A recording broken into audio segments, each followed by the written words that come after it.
Okay, like I said, we're going to start as soon as Brian gets back in here. Okay. Oh, no. Get a pen. No shirts. You guys got the garbage issues tonight, so. You don't want to right now? Nope, I didn't hear anything about that. I don't know. That was Just got it like a couple hours ago, so why don't you sit there so there may be more people back. that are going to that, maybe here. What? That's all right. I can see it. Okay, well, no, I haven't looked at my email, I came straight from work and I have a very important family event to go to. Okay, so let's go ahead and get started. It's, are you, I'm sorry. Yeah, go right ahead. Call order 603. Call order 603. Brian, go ahead and continue setting up. We're just going to attend to some of the administrative business here at the beginning of the meeting. So, okay, so adoption of September 11th minutes, a call order. Adoption of September 11th minutes. We don't have those. They weren't distributed. Linda will distribute those today or tomorrow, and we'll adopt them via email. Yeah, they reported to Jeff, but I know Jeff had that month, so yes, that's right. They will report. Okay. And just to let everyone know that Mr. Gladby is excused from the meeting tonight, and Mr. Christopher is recovering from a medical procedure, and he's excused tonight. So it's just us three. And we do have a quorum, although we won't be doing anything tonight. Okay. We already have two. Yeah. So just to let everyone know, due to an urgent family matter that Linda has, she has to go back to Bellingham tonight. We're going to hard stop this at 7 o'clock, 4 before, right? Because once she leaves, we don't have quorum. Okay. A reminder, the next regularly scheduled PRCAC meeting will be Thursday, November 15th. Remember, we're now the second Thursday. Third Thursday of every month, 6 o'clock here at the community center. And Pat, sorry for not waiting for you, but you heard what I said about it. Yeah, that's good. As always, not as always, but tonight's meeting will be video recorded. And did I start that and post it on youtube.com? Sorry. Can't remember if I started it. I did. Okay. Okay.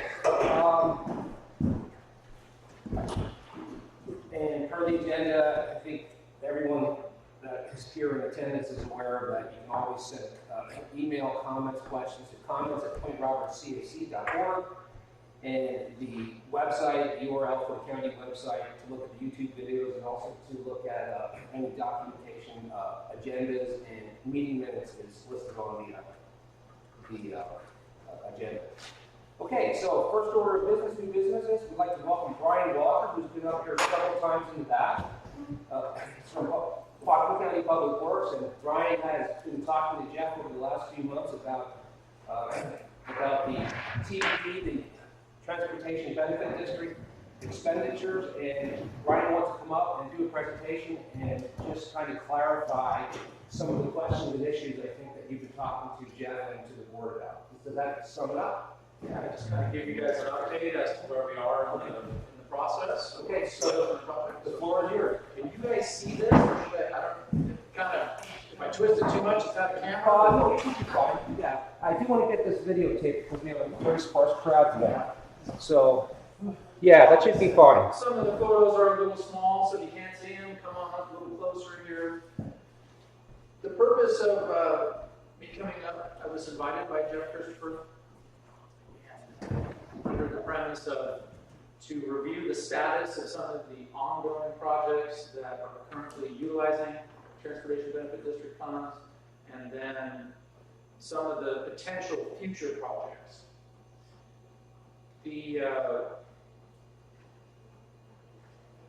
Jeff has been talking to you guys about an accrual process. He's been calling it the 80-20 accrual. So 80% of the PRCAC funds will be held in reserve for some sort of larger type project. 20% of those funds PRCAC is interested in spending in the near term on some smaller caliber type projects. One of those smaller caliber type projects is a cooperative effort between the Point Roberts Garden Club and Whatcom County Public Works to do some landscape maintenance on Tidy Drive between Benson Road and Wolf Road. And I just wanted to briefly update you folks on where we are in that process.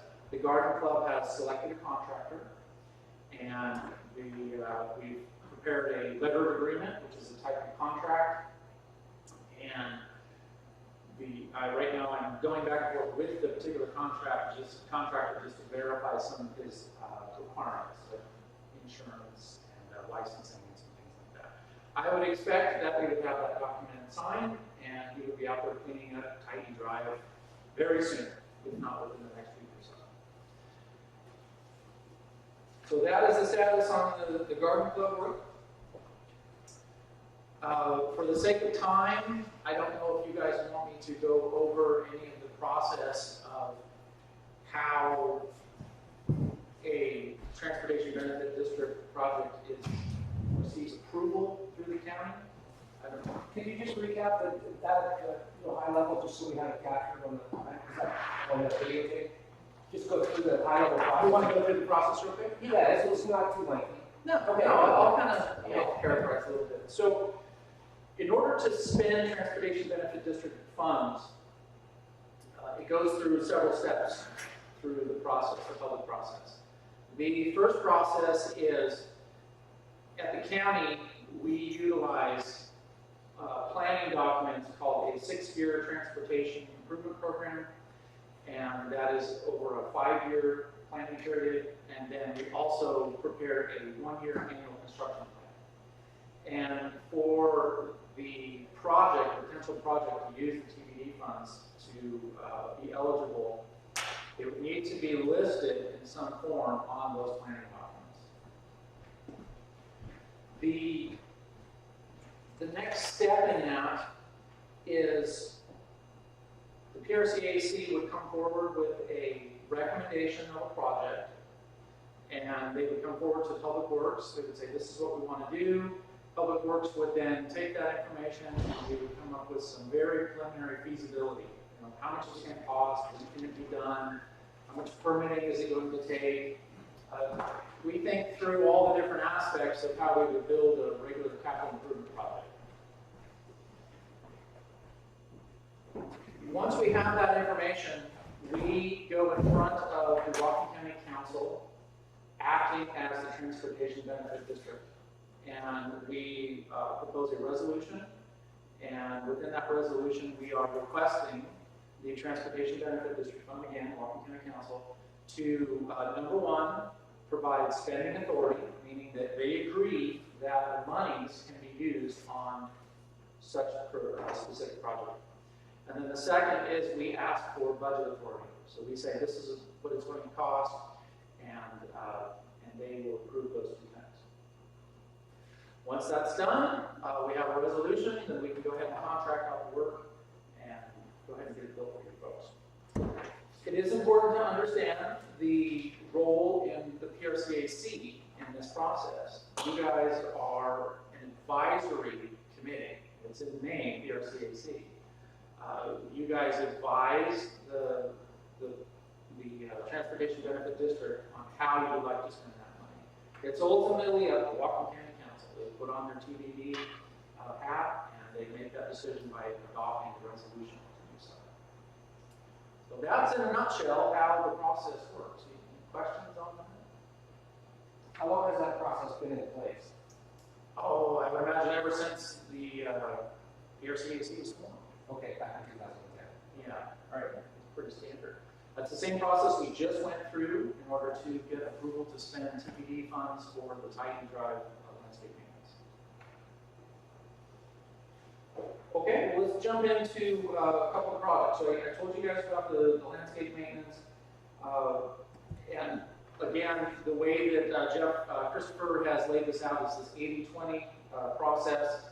And I'll look at a couple of the 20% type, immediate type projects first. There's two of them to share with you guys tonight. The first one is Tidy Drive sidewalk expansion, and then the second one is work down by Lighthouse Marine Park, widening out shoulders. And both of those projects are smaller in nature, in scope and cost, with the current balance of TBD funds hovering around $1 million, if you hold to this 80-20 plan, that gives you a budget of about $200,000 to utilize on a smaller project in the very near term. So the Tidy Drive sidewalk extension would be one of those. What you guys are looking at here is an aerial photograph of Tidy Drive, Benson Road at the top, Old Road at the bottom, the grocery stores right here. You see on the perimeter here some photographs of the site. We drove it and took a bunch of pictures, and you can kind of see what it looks like on the ground at some of these locations here. The road corridor right now has some existing sidewalk. From Gulf Road south, it is sidewalk, and then north up to about this point right here where the pink line stops, that is existing sidewalk as well. We would propose to install sidewalk on one or both sides of the roadway, depending on what PRCAC and the community feels is important. But a couple things to keep in mind when considering moving forward with this project. There are some existing curb cuts for driveways or pedestrian access, say down at the intersections. Those would need to be brought up to standard within the eyes of the Justice Department and ADA compliance. So if we go out and touch this thing, we would want to bring up all of those facilities up to current standards. And I haven't done a survey enough in there to know that everything is to standard. But at the end of the day, no matter how much sidewalk we build up, that we would want to see that up to speed. The road right now does have pavement, travel lanes. It's got a paved shoulder, which is wide enough for bikes, and it does have curb gutter sidewalk and stormwater collection and conveyance systems out there. So basically, the project would involve excavating out behind that curb and installing sidewalk. Now, it's not just as easy as excavating that out and pouring some concrete. There are several things to keep in mind that need to be weighed on moving forward. It may impact some of the existing landscaping out there. The typical width of a concrete sidewalk is 5 feet. And when you look at some of the photographs here from the back of the curb, that tree is probably just shy of 5 feet, maybe 6 feet to the center of that tree. So what that would result in is, like this area here, we could lose some of those established planting beds that the garden club has been maintaining over the years. Now, not to say that that would be a loss. Those planters could be moved back, but that would be additional cost. In addition, the trees, if you do excavate around the roots of trees, you could damage the trees to the point where they would be killed. So we typically, if we have a tree that close to a construction area, we would remove that tree and plant a new one farther back. Yeah. Why does it have to be a straight sidewalk? Why can't it be on? The easiest way to build it would be go right off the back of curb and then come 5 feet, and then the 5 foot is the minimum requirement for it being built if we would need to here too.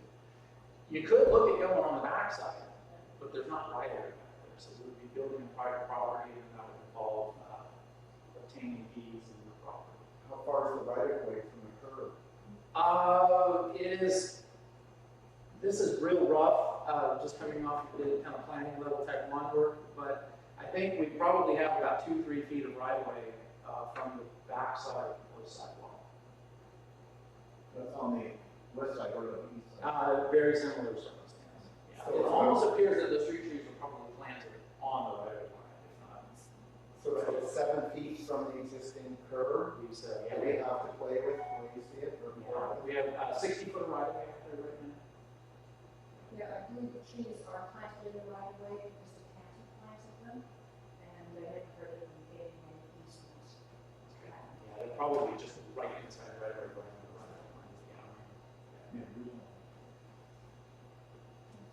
Another consideration out there is we do have franchise utilities, meaning like power, telephone, potable water, things like that. This photograph here shows that we do have some existing phone pedestals and some utility poles that would be within the limits of the sidewalk where it would be installed. Sometimes we can leave the utility pole in place and we can shrink up that sidewalk and maintain ADA accessibility with, I believe it's 36-inch min clearance. Somebody just pour the concrete around the utility pole. Some of these utilities would probably need to get pushed farther back out in order to do that improvement. And speaking with the county engineer, he informed me that when the project to widen out Tidy Drive, which took place, I don't know when it took place, probably 10 years ago, we asked that these utilities be moved back at that time. And the county, the municipality has what's called a franchise agreement with these utilities, and we get a one-time ticket to require the utility companies to move their facilities on them, so the county doesn't bear that cost. But like I said, it's a one-time deal, and that's already happened within this right-of-way and this corridor because of that widening project. So depending on exactly where those utilities end up falling, and in order to maintain ADA accessibility requirements, we might ask that some of those utilities be moved in, and that would increase the cost.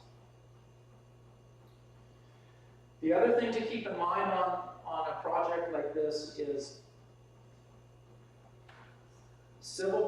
capital improvement projects like this, road projects, are usually, one way to look at it is this is a drainage project, and at the end of the day, you get a new sidewalk. Anytime we put new impervious surfaces inside a drainage basin, we have to manage that in stormwater, either in quantity or quantity, or quality or quantity. And depending on the thresholds on the amount of new impervious surface that would be introduced there, we might also have to then do some stormwater management things. Ideally, you take the stormwater and you infiltrate it down in the ground. You could also collect it and run it through swales and have it dispersed over grassy areas, or you end up collecting it through a conveyance system like catch basins and pipes, and then you have to contain it somehow. It looks like I just kind of napkin type calculations. It looks like we might be able to not have to do any stormwater management on this particular project with regards to quality, but potentially with quantity, and we would try and do that through infiltration. Depending on if you guys wanted to do just this strip on the east, or if you wanted to do just on the west, or both of them, those different thresholds are going to either be met. Yes? Is there micro wires there, I assume, on one of those sides of the streets? Power, like electrical power? Yeah. I don't know. I'm guessing, yeah, it looks like there's power in that one there. It looks like you've got It's all the west side. communication. On the west side? Yeah. Yeah. So, and that's where Whitby Telecom has been working with their fiber. So is there any, this is a big deal for just a sidewalk, is there any other benefits that could possibly be rolled into it, like burying the wires, or just some other benefit to add value to such a big project for such a sidewalk? That could be something we need to approach the utility companies with. If the community decides that they do want to have sidewalk over here, and they say, would you please bury your facilities? I know it's expensive to bury, take off the poles. Does it have to be a non-permeable surface? Could it be a high quality pathway that doesn't have cement, permeable? Yeah, but because of the zoning and because of the nature of the commercial type area in here, I think a concrete sidewalk is probably going to be what the county engineer would require. So an all-weather type surface. And the other thing to consider with that is, if you do have gravel surface, and you'll see it if you drive down Tidy Drive, it gets inundated with vegetation. And Point Roberts is a no spray area. Can't be serviced after. So it's mechanical means to maintain that constantly. And the best method for that would be an all-weather surface concrete asphalt. Do you guys have any idea, ballpark estimate, just say you did the sidewalk on the east side, what kind of cost you're looking at, not including potential additional costs like have to meet utilities and that sort of thing, but do you have like basic? I do, yeah. I came up with a very, and again, it's a 10,000 foot planning level 10 cost. But I think you could likely construct sidewalk on both sides for probably somewhere in the neighborhood of less than $200,000. And that would include everything from the engineering, the permitting, the contract management during. If you do have stormwater management issues, it might go up. If you don't have some of these issues, it could go down. So if you do just say the east side, you could maybe look at a savings. There's a certain amount of money that has to be spent just to get a project moving.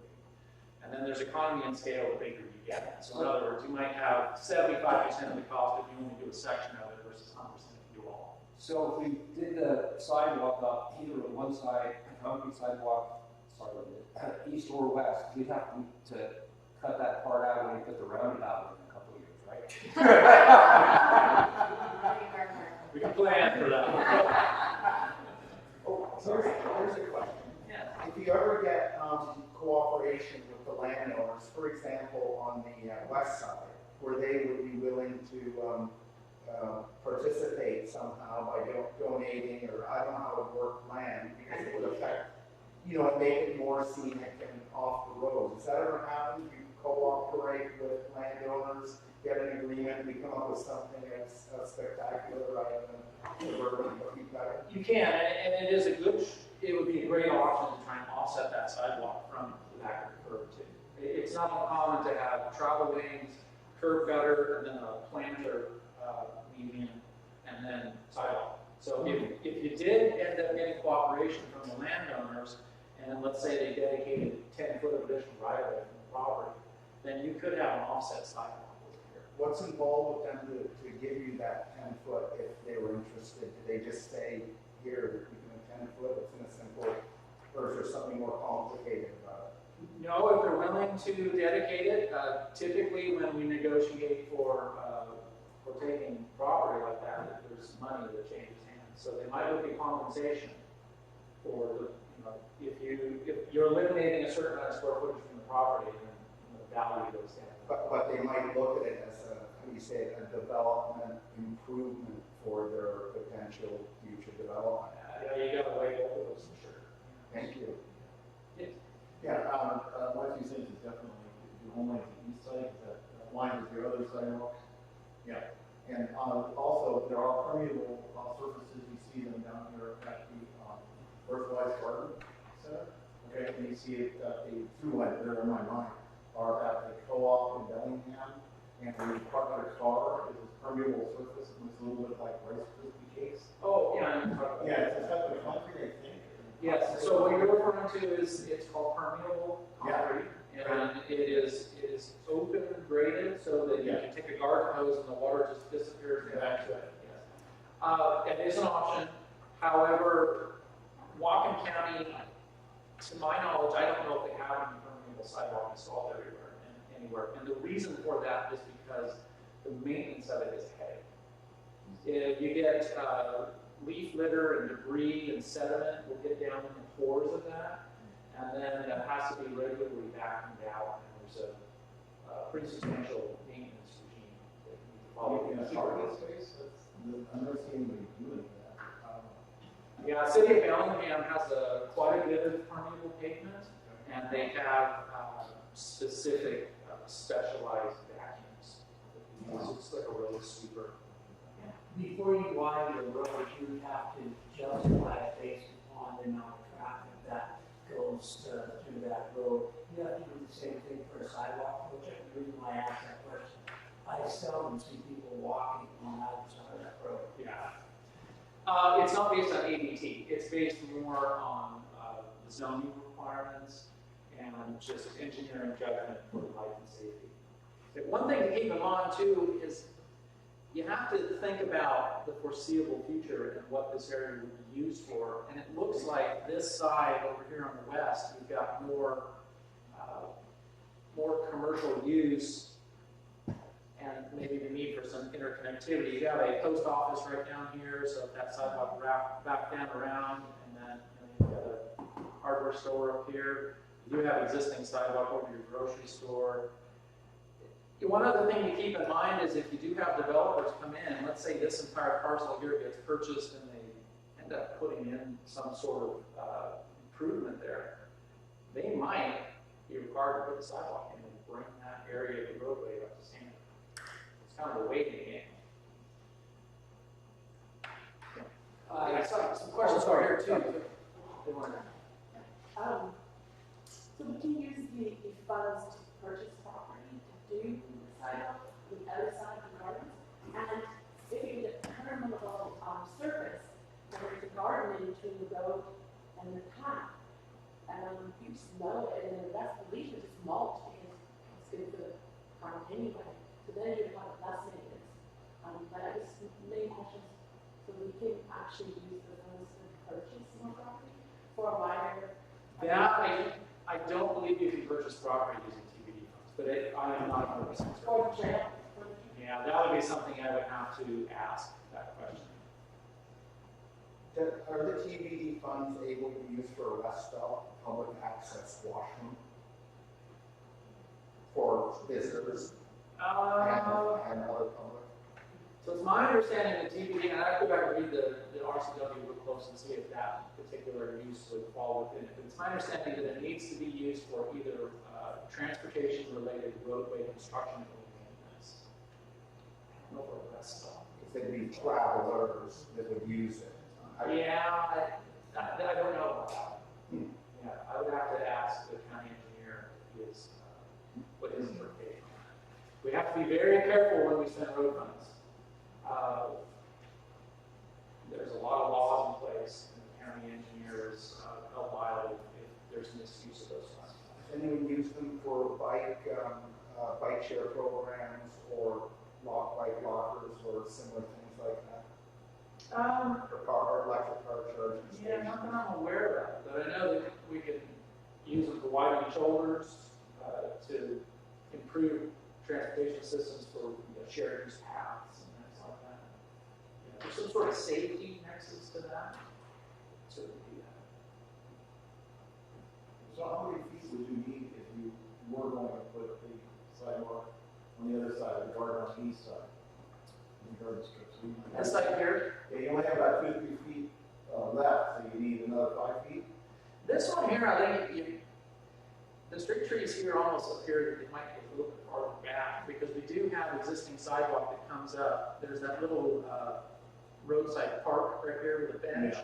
And then when you stand there and you look straight down, the alignment at the back of the sidewalk appears that it would continue on up on the east side without conflict. Now that's not to say you're going to excavate down in and start damaging roots, trees that have been there. But on the other side, it appears that if you put a 5-foot sidewalk in there, it looks like it's almost a foot or so shy. It's a little bit tight. And the right of way might be shifting. The only real way to tell that will be to have a survey crew come out, pick up the monuments, go do a bunch of research and draw some lines, and then come and actually locate the trees. When we look at diagrams like this with an aerial photograph and then this information for right of way comes into a GIS system, and everything's kind of plus or minus. This is really planning level data. But to get right down to it and make a drop, then 10th or so, we have a So survey. we need that to decide if we have to approach that east or west landowner. That would be the approved step, to verify that. Or go underneath the premise that you just remove trees if they remove trees as needed, or if you did leave them in place, expect some of them to die after replacement.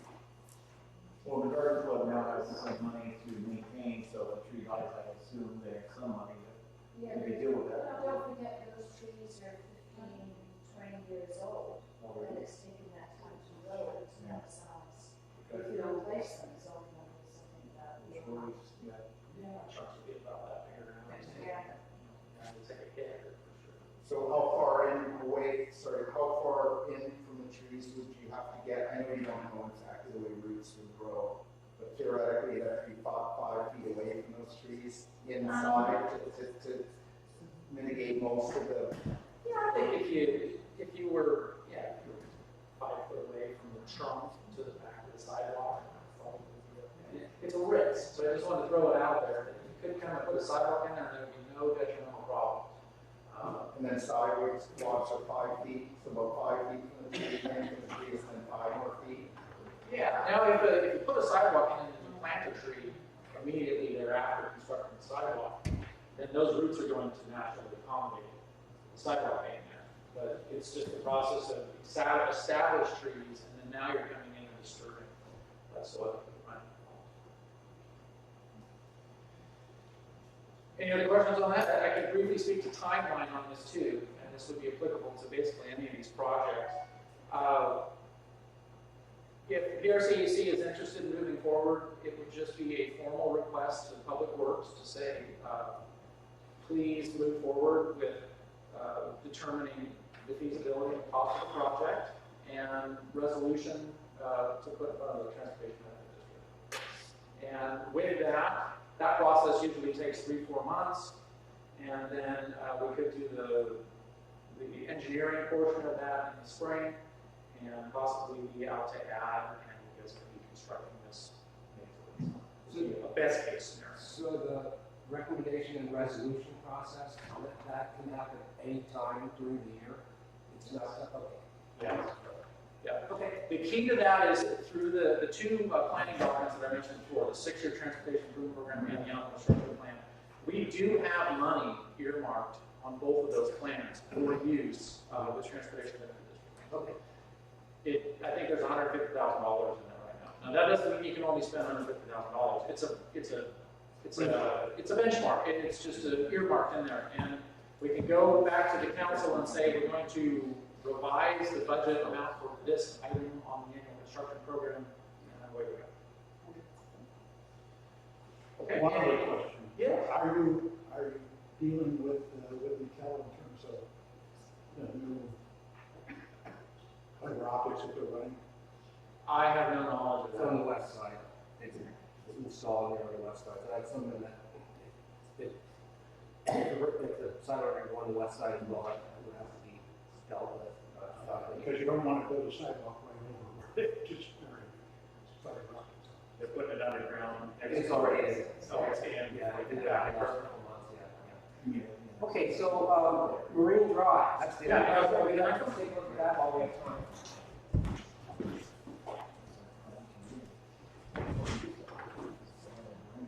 All right, so this idea of this project's been kicking around for quite some time.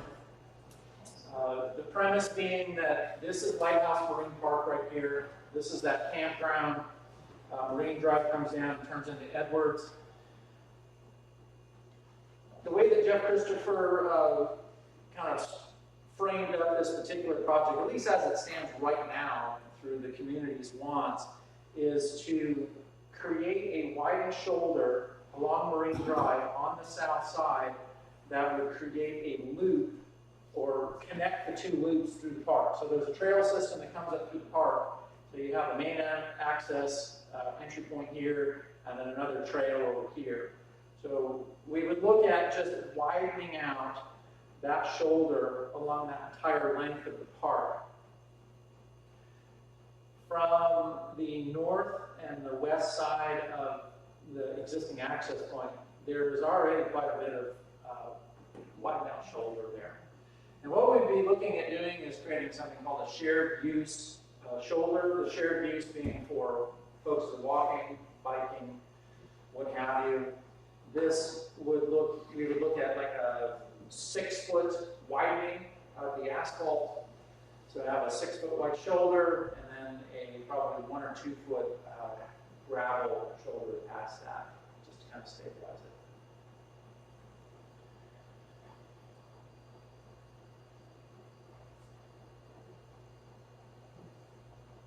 Any cost on that one? Yes, cost on that is probably all said and done with engineering and construction. And again, this would depend on stormwater management needs, but I think with it being so close to the water and probably really sandy soils right here, right towards the water, I think we could probably infiltrate any needed stormwater management. So you're probably looking at somewhere on the magnitude of getting this done for $75,000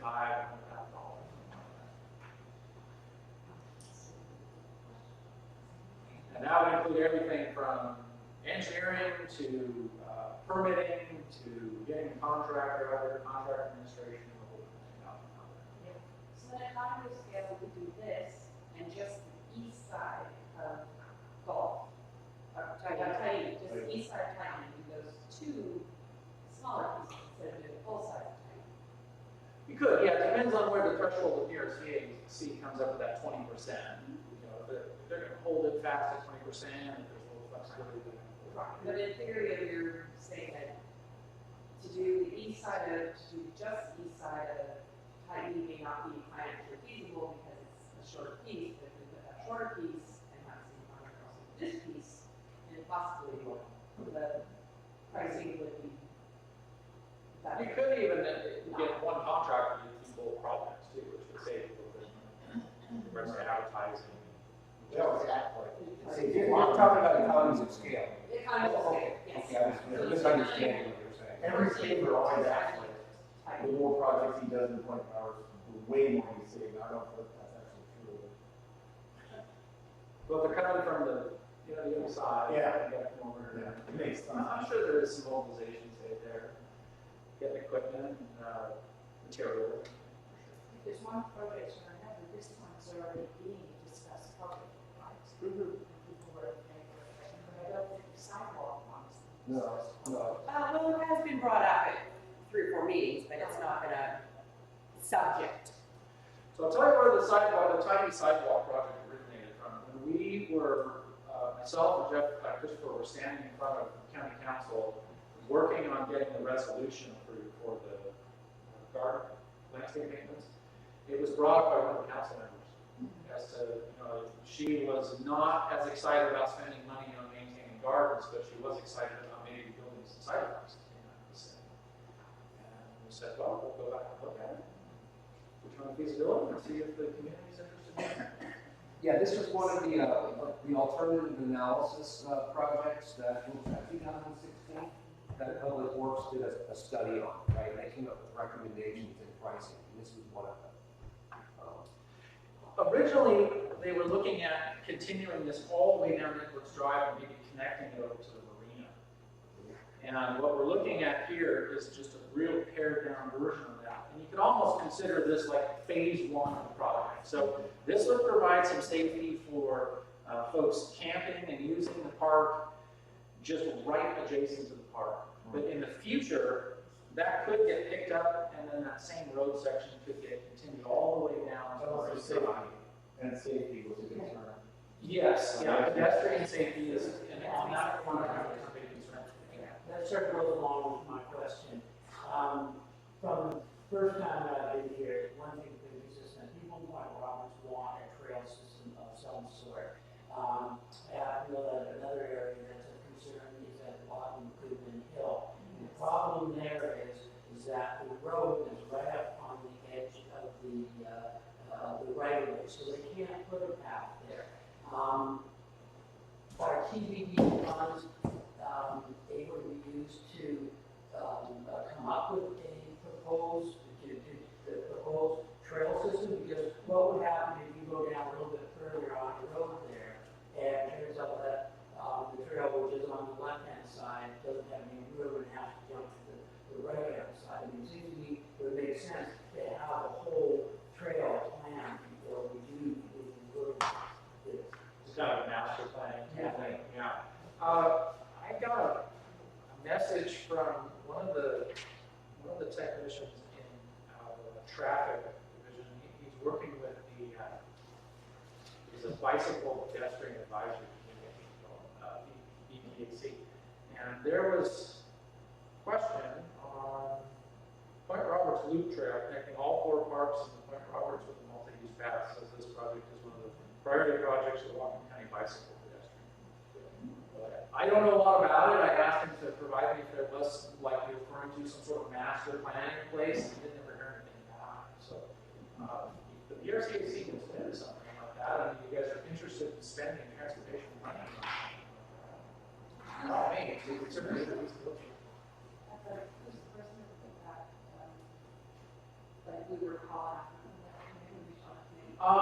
His name is Jason Hart, A-R-D-T. And He's the liaison between county traffic and the Washington County biking pedestrian.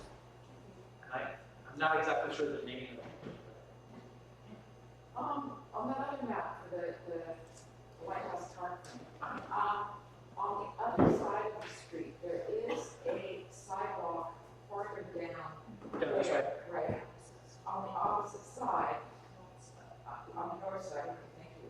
Would this go down far enough so that you can walk on the north side for a while and then cross over and have a place? Because The way that it's shown here, no, but if you guys are interested in extending that down so there is that connectivity, that's a great idea. Yeah, I don't know how far down that is. I can find that and check it. So. Well, when we worked on this in 2015, one of the things, the original proposal was on the inside, which is the north side. But with such a deep ditch, it would be ridiculously expensive. So we said, can we possibly move it to the south side? But that is on the opposite side of the So what my real point is, and I want to address this to the whole committee, is wasn't the plan with Jeff and everybody that we're asking the public works to look at, Coming out of the general fund? yeah, well, no, actually, also the 4 or 5. We have Benson, we have ABD, excuse me. You want to turn little point. Thank you, APA. And there were about 3 or 4 things. And the original idea that I was proposing, I thought the committee was in agreement with Jeff and I was too, was that, that's what I'm asking, is that we wanted you to look at all of those things at once in a way, you've done some of it, and give us the menu of those costs.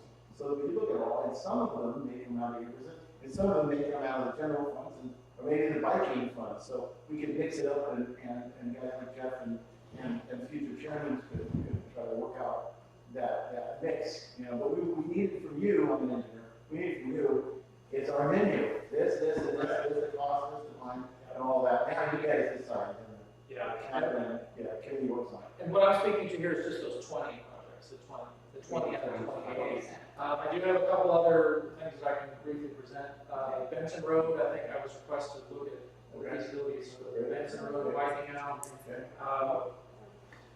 there was one other project that Jeff had thrown at me, so I don't know where you guys are on. Would you hear, Brian, we did have a presentation on the Benson Road potential, including the cost. And it was, who else was it from Public Works, and they came up and they talked about what it would take. Yes, and I thought you were here with that for that. It probably was, I think. And we also talked about the potential for the seawall protection area down on the Maple Beach side. And those were the two 80% projects that we've already reviewed in a public meeting, right? I think they were brought up as suggestions at that meeting. But Joe, your team came prepared with some cost estimates and some grave warnings about what is being experienced on the other side at Birch Bay, and For the Maple Beach. So prepared with some presentation type materials, maybe not as comprehensive as what you brought here today, but my recollection is that we have reviewed those projects. I remember Joe bringing up the Maple Beach as an option the last time we were up. Kind of threw it out in the committee, but then also said there's some pitfalls. I can't remember how that was brought out. Maybe somebody asked, or it might have been the water inundation property of Maple Beach. All right, let's move on to your next 20 project. Okay. But Linda, I don't think I heard any actual cost other than general ideas like the seawall, for instance. There's this, a lot of options and concerns we discussed about them for sure. Yeah. And again, same type of thing. If PRCAC is interested in moving forward with this and or the Titan drive, it's just a matter of the board members put together formal letters, say please move forward and go ahead and give us a feasibility cost statement, and let's get prepared to go in front of council and attempt to get a resolution. I'll just mention this real briefly. This was on Christopher's to-do list. He had asked that we look at the feasibility of Simonson Drive.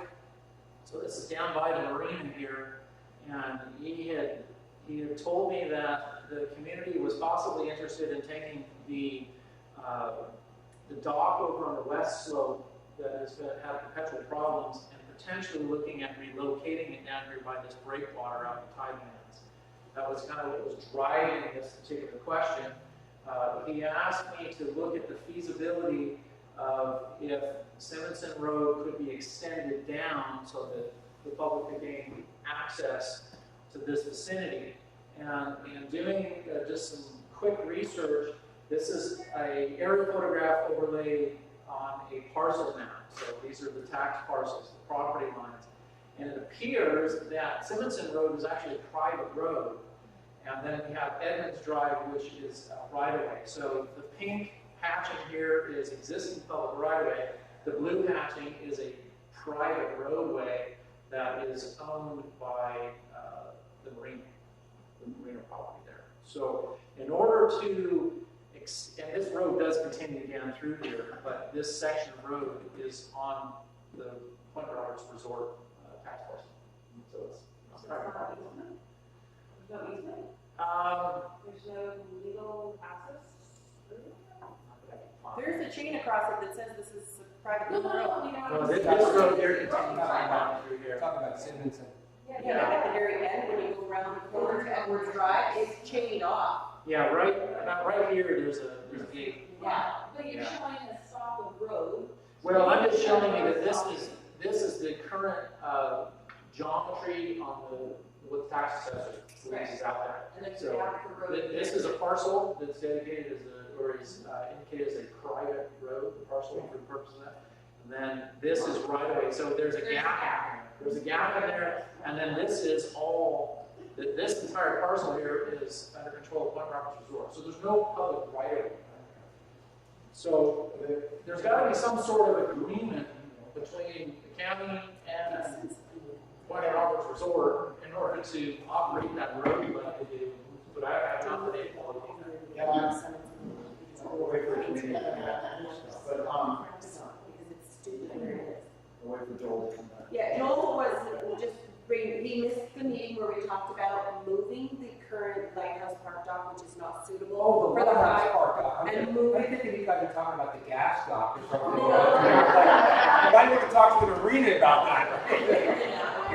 To repurpose it Okay, after. understood. Okay. Very good. Yeah, understood. So go back to your guest. Thank you. And I want to say that the taxpayers committee has to be to talk to the marina, and then the head of the marina job got fired, and somebody who got installed.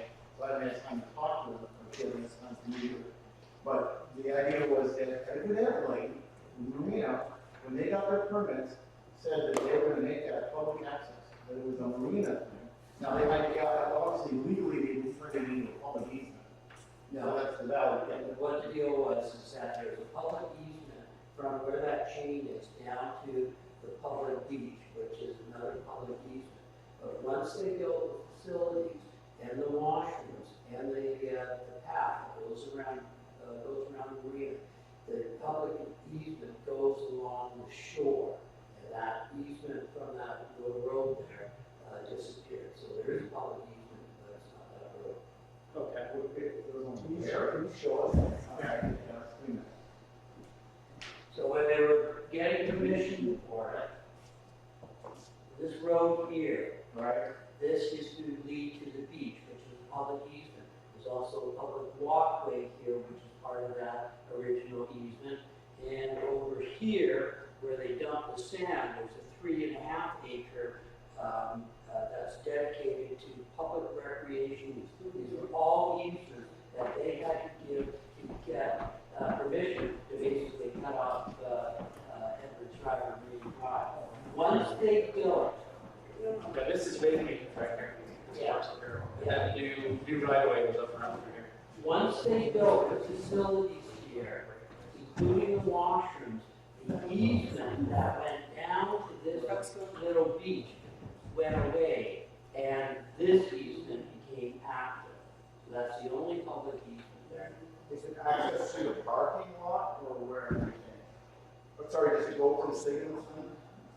No, it goes along the side of the, where the pathway is. All the way Yeah, so it just continues along this way.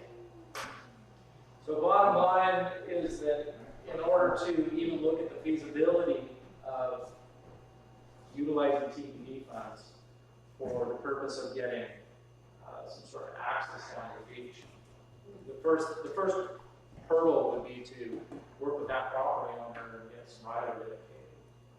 We wouldn't be able to move forward without right of way. Right.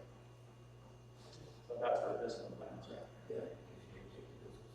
You know, the other thing to consider with that is that we could look at the feasibility of TPD funds with public right of way through there, but actually relocating a dock down here would wholly land within county parks. So that would be aquatic shorelines permitting and all of that, and that would land through the Parks Department with some sort of relocation of that dock. But if PRCAC is interested, we could look at assisting how public right of way could be established, and then use the TPD funds to gain access down there. Now, I would say that that's probably not going to be high on the priorities of the county engineer to support that. And there's a lot of other public safety needs that TPD funds can be utilized on. To me, it's really important because we used to teach kayaking on the side. It was very big, and dog is super dangerous. We need a line of sight for our boats that's safe. With that area, very important. I took a real estate course years ago, can't really remember, but I thought that you weren't allowed to not landlock property where there's a neighbor, that they had to get easy across. And I don't know how to help, but for a local perspective, a safe boat launch is safe. 24 hours, we can get the wind.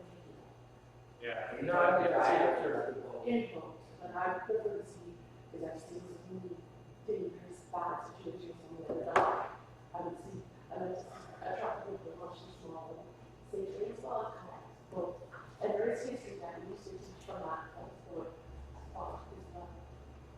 We talked from that spot this year. Okay. But anyways, that's the state of the union with regards to moving forward on this. Public right of way would be established before that. Super helpful, thanks, Brad. Entertaining. And then the last thing, if we've got time, I can just, this is just an overall map of Point Roberts here, but like you guys had alluded to, we had also looked at one of those 80% larger accrual type projects on Benson Road with widening out the shoulders on that from Tidy Drive over to South Beach Road. So that 3/4 mile, whatever that is, I think 4,000 linear foot. The scope of that work would be to widen out the existing road, which right now is 2 10-foot travel lanes, and it's probably about a 1-foot gravel shoulder on the north side, and maybe about a 4 or 5-foot gravel shoulder on the south side. And the overall scope would be to widen out to 11-foot travel lanes, and there'd be an edge stripe, and then 5-foot paved shoulders for, again, shared use type path, whether it be bikes or walking. And then that would also, the repercussions of that would be pretty substantial ditch fills and probably a stormwater conveyance system, enclosed stormwater conveyance system on the north side. And then again, if you get into large projects like this, you're increasing impervious areas, and you do end up with quite a bit of stormwater management. What about the south side only? When some work was done before, there was the south side only, because there was more room there, and it had some shouldering, kind of gravelly shouldering down before. It only is outside. Yeah. That would be a judgment call by the county engineer if he would entertain just one side or the other. I think for county code, they would want that roadway to have the typical section on a rural line collector would be both sides. Shared use shoulder, can that be delineated by having like plastic markers that stick up to the cars from going to that area? With only 5 foot, probably not, just because of the shy distance. If you're driving down the road and right on the block, you've got something sticking up, that probably would lie. The delineation would be either a 4-inch or an 8-inch wide white stripe. So planning level costs on this is a little bit of an unknown, especially with the stormwater management ramifications, but this is definitely more and probably like the $500,000 to $600,000 type project at a bare minimum. And then if you end up overlaying the roadway, and if there is the need to enclose a lot of stormwater systems and then do a lot of stormwater management, you know, a project like this could grow from like $500,000. So Does that include, especially on the south side, you have to remove trees, move mailboxes on the north side, and there's a ditch. there is. Yeah, the south side, you probably might have enough room to get the bulk of the improvement through there. It looked like that was open, but there will be some driveways and some mailboxes and maybe occasional fence or something like that. Who would have to approve if it was the south side? That would be a discussion with the county engineer, just see what he's comfortable with. When Seabright put in their trail, which was required with the TZ zoning and whatever we were dealing with, that's just gravel and it goes, it's at least 15 feet from the right of way, I guess. Just gravel. Yeah, so how did that pass anything? Is it Private a private thing, you deed private property? And this is a recent improvement? Oh, so it's still owned by Seabright? It's private It's property. never deeded, that's nice. Yeah, and I think I had mentioned this before, that paved shoulders is highly preferred, just because you do get the vegetation to grow into that rock, and then it's no longer a traversable surface, and then you're gonna have people walking and traveling again, because they're not gonna walk on grass. Okay, well that is kind of the update of the projects that I had. Thank you, Brian. Yeah, Appreciate it very much. yeah. Thank you. We're gonna move right into the next thing. Okay.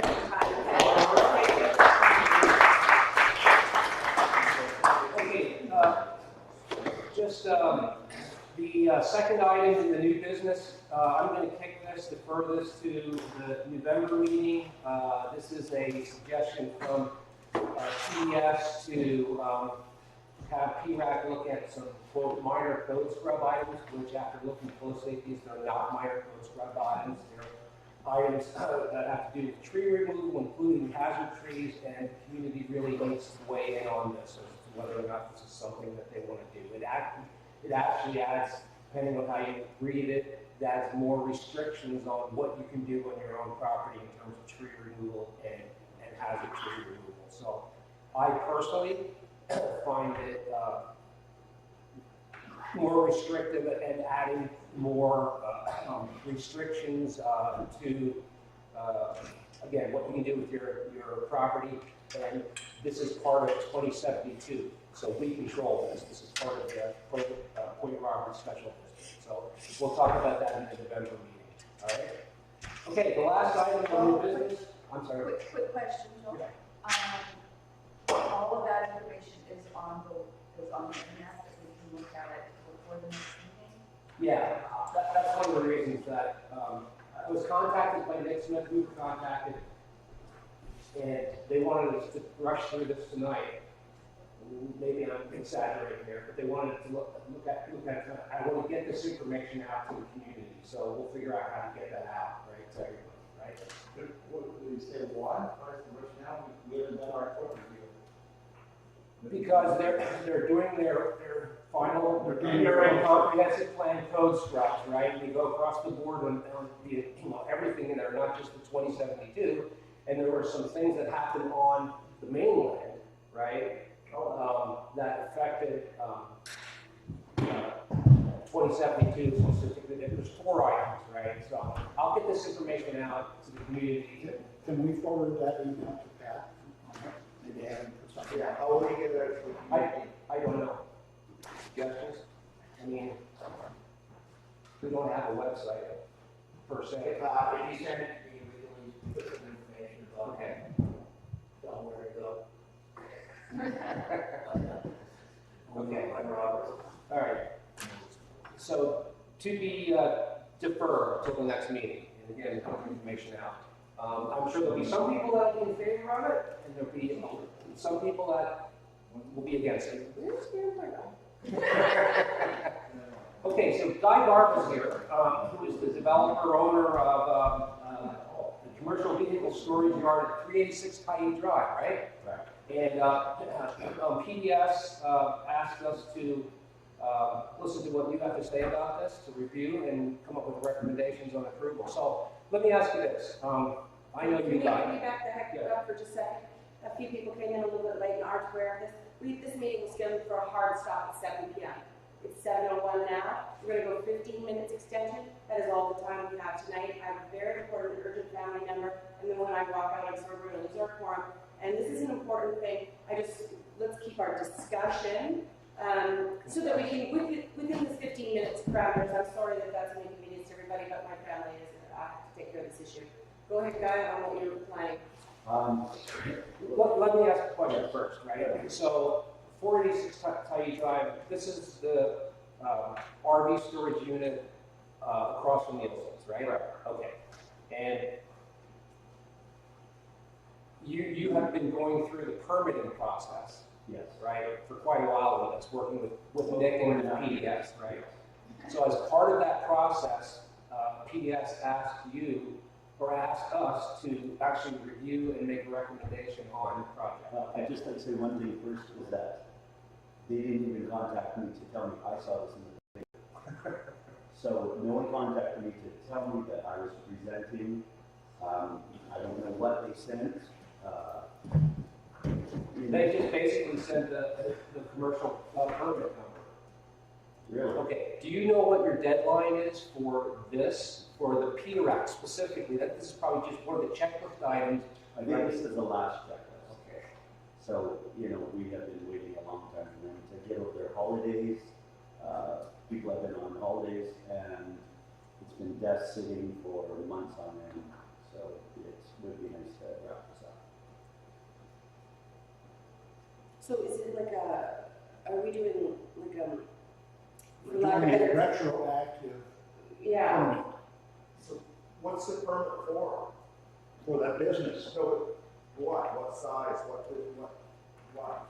I know where the vehicles are being stored across from Yeah, the I know, I can see it, and I don't understand. It has never been proven.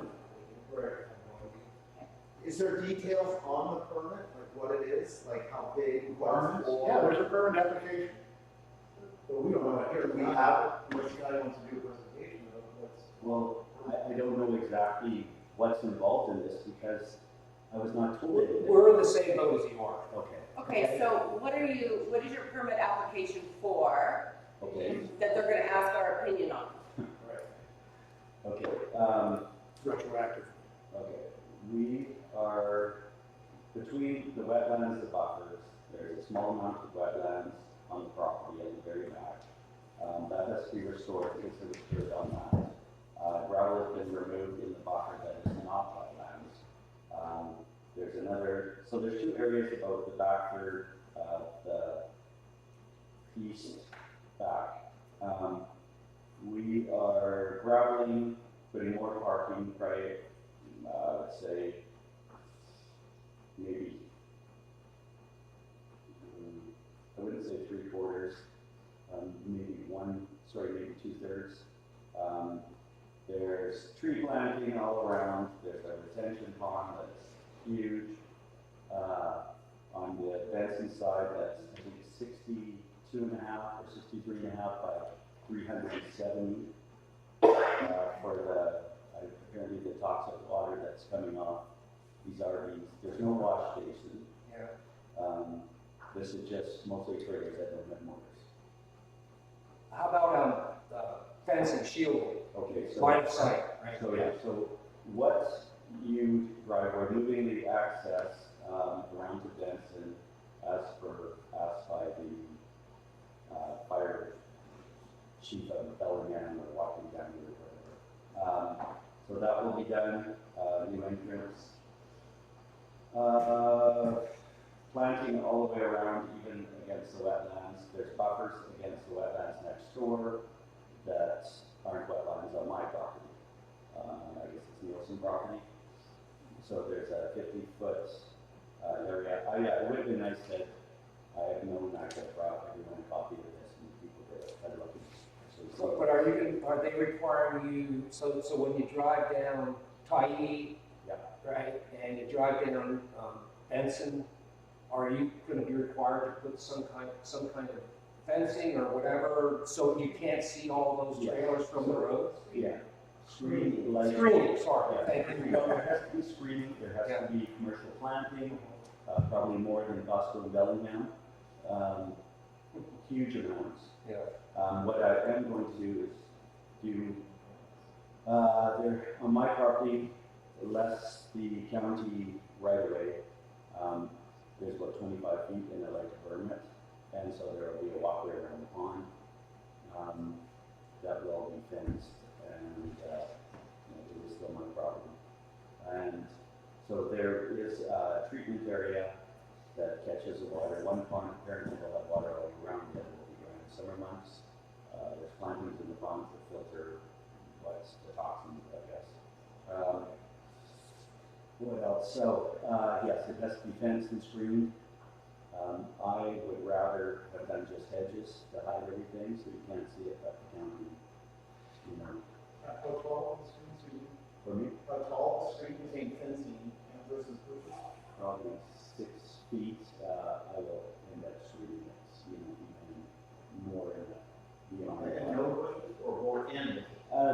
There'll be a fence, and then I'll either put hedging in front or behind. I want to screen as much as possible. It won't look like as we come into Point Robertson, apparently we have a 50-foot setback for on side that's green space, and apparently that's time our lead that isn't lucky then. So. I think we need to see the actual permit application. And it has to be detailed enough that we can tell what's going on. I'm not at all happy about the fact that someone has set up a business and operated it without the permits. There's a lot of that that have gone around over the years here. That's not an excuse. That's about, what about? And we're not playing what about, Yes, I murdered that guy, but there's been several murders in the neighborhood, so, There was that's not appropriate. There was no murder. It is a permanent allowed use of the property based on its commercial designation. If the permit is going through, whether it be after the fact, and all of the county codes, regulations have been accepted, and then everything is being done to code, I see no reason why the PRCAC should be against it, because if it is to code, it is permitted to. No, it doesn't work that way. You get a permit first, and then you, Okay, But that's not what happened. that's not what That's happened. not what Yeah, happened. let's back up a second. Let's back up a second. Okay, that's exactly what I was just thinking a minute ago, and I think that's what the recommendation letter we should write is what captured what Allison just said. As long the PRCAC is okay with, our recommendation is we're okay with this, right? As long as all of the code requirements, right, are met. Because it is a permittable use for your SBC, right? Aren't you there? Yeah, okay. It's permitted use for. Yeah, so I think If it's on golf, it would be a permit. and you're a businessman, you're bringing business into Point Roberts, right? I think PRCAC should write that recommendation in just that manner. call it for a vote. Okay? I make a motion to. No more discussion? Okay. We don't have a lot of time. Go ahead. Yeah.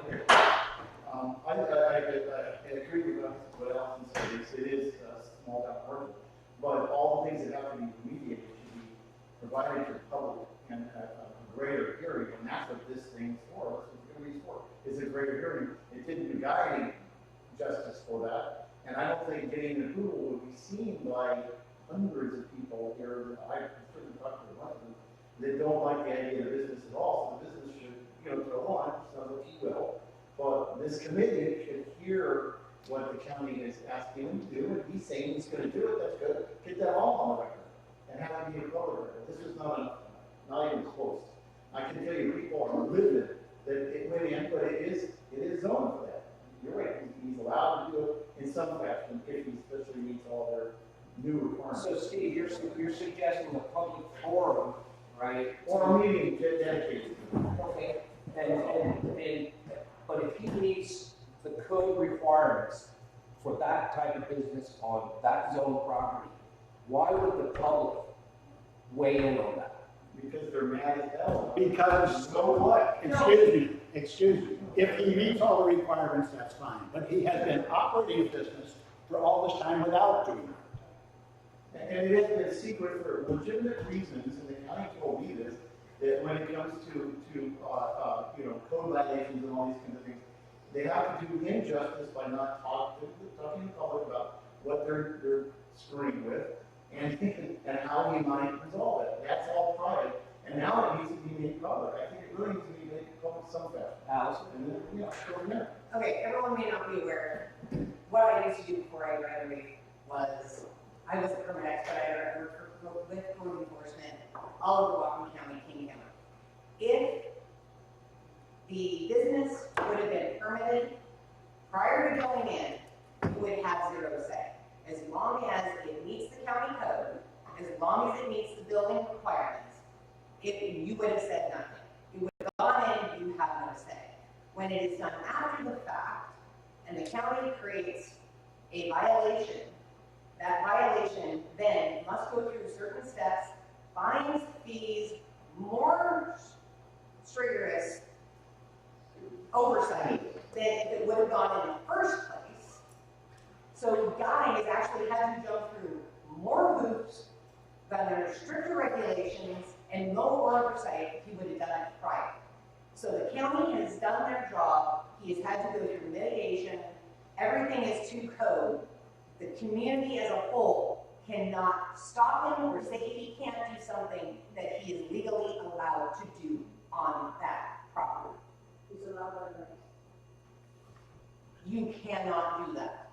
The community at this point has to say, he made a mistake, he's now dealing with the county, it is being corrected, everything is being done to code, it's good. We have no evidence of that process being It's If not, the it's board- not, That's not our job. That's PDS's job. PDS. That is That their is job. PDS's job, and I can guarantee you, because when I did If this, they come here to us and say, review this and give us your recommendation on Yes, putting in this permit after the fact, Keith, without letting us know that there's been some sort of remediation process, Keith, I'm not for that. okay,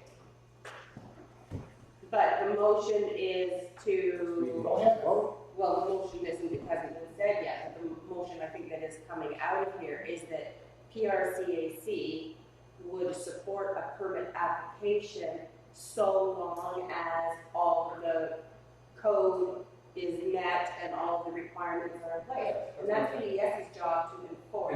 that. But they're only asking us For a recommendation. for a recommendation. That's an advisory. So we can get out of here.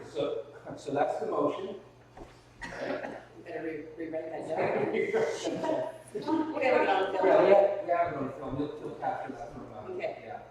Okay, so What was your motion? that was my motion, second. I'll second it. Okay, all in favor? 2.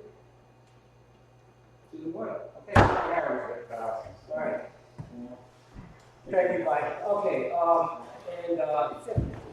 yeah, guess I'm losing my board. Okay, real quick, open session, anything you want to say about garbage, go ahead. He has to leave. If you leave, 2 minutes, 2 let's minutes. go for it and we're done. It's just an announcement, right? Just an announcement, the tariff review process has been put on hold, until November 30th. 9:30 and all.